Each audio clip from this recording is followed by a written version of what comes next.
bursting pride about one of my children. And it was a scene when I had, but I have two, the daughters are now 10 and 7, and then we have a son who's 2.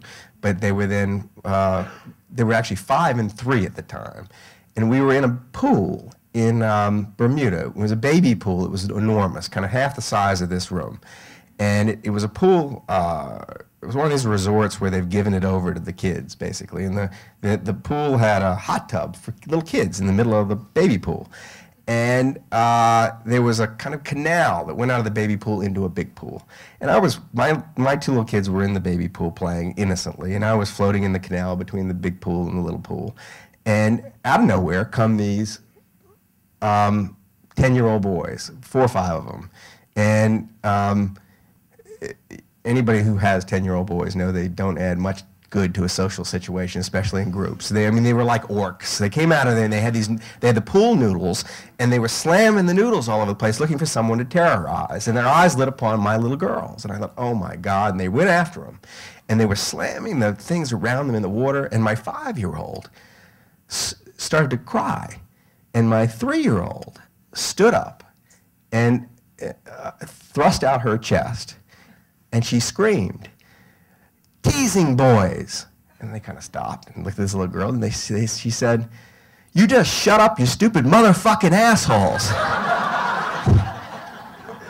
And now there were maybe 40 adults around this little pool. And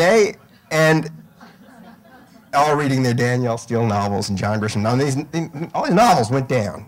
And I was floating in the canal, and I thought, oh my God, you know?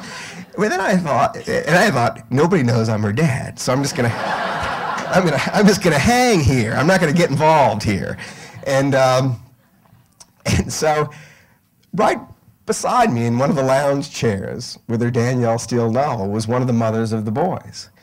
And she screams, she looks up and she goes, Kevin, come over here.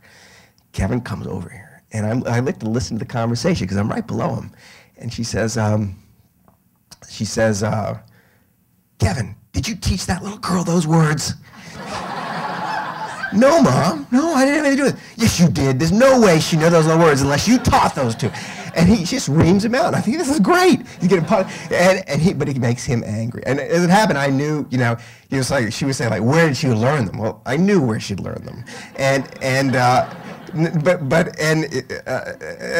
have to digress here for just a minute, but I was driving a carpool about 6 months earlier, and I had in the back the 2 girls, an older kind of 12-year-old girl and a 7-year-old boy. And I heard him talking. I was not paying much attention to the chatter in the back.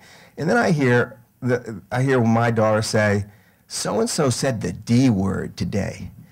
And I thought, And someone said, "What's the D word?" I said, "What's the D word?" She said, "Dumb."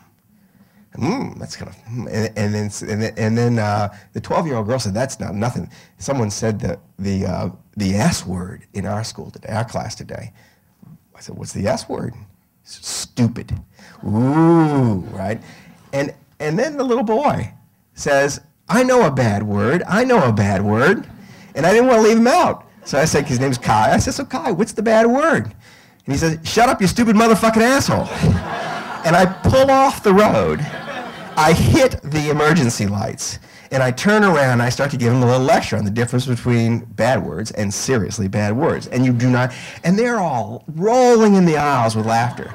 And my 3-year-old is instantly trying to learn this magic word that causes Daddy to float off to the side, to fall off the side of the road and hit the emergency lights.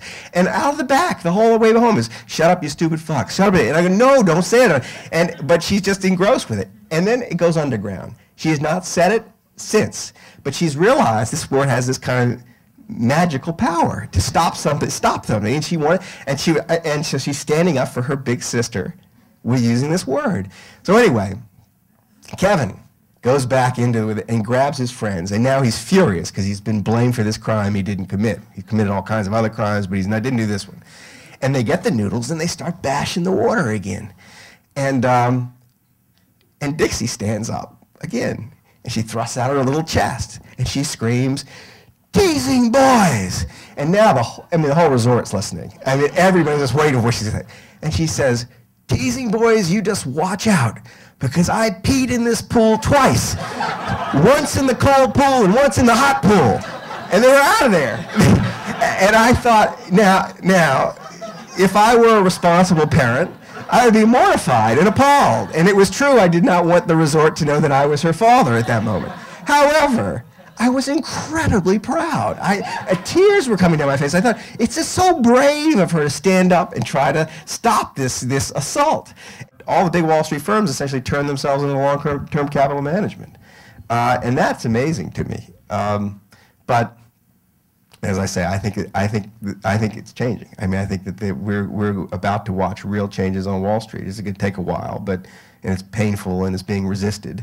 But I think it's inevitable. I have a friend who is a very senior person in the central banking world in Europe, who knows everything that goes on in the central banking world in the United States. And I went over there not long after that piece came out, 4 or 5 weeks after it came out, and I had dinner with him. And he showed up at dinner carrying that article. And he said, everyone in my world has read this thing. And I was a little appalled, because I thought, and he said we read it because we didn't know this stuff. And I only spent a month doing that piece. And I interviewed, 15 or 20 people, but I went and asked people who seemed to know what they were talking about. It shocked me that I was teaching them anything. And it shocks me I now know how little they know. I now know that nobody's been up to AIGFP to ask people there what the hell happened. The understanding that's driving policy is very broad. It's very detached in some ways. And it's coming from, or where it's not, it's coming from a very particular point of view, namely Goldman Sachs. So my friend, who's the senior person in the European banking world, said, you've informed us, but we already kind of knew that the problem is, right now, it is incredible to us, the political influence of Wall Street.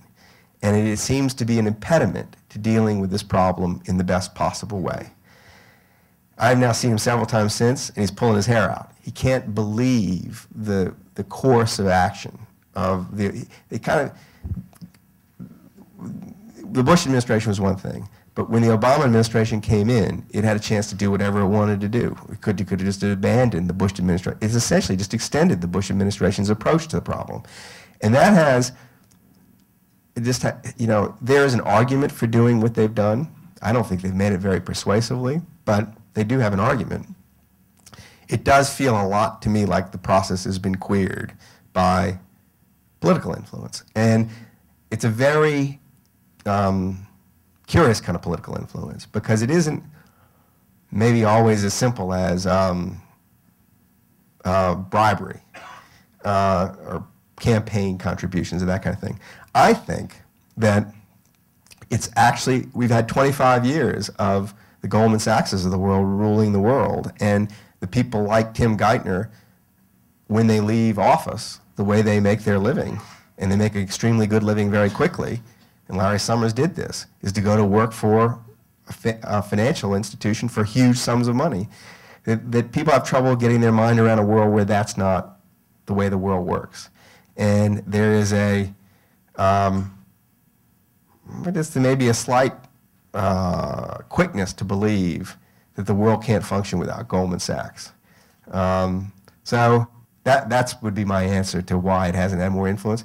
The other answer might be I was just wrong. That it's possible they know something I don't. And I just assumed in the beginning they did. I less and less think that. But it's possible. I just don't, that they actually have this solution and it's all going to work out. And if subsidizing the people who caused the problem in the first place has to be done, then it has to be done.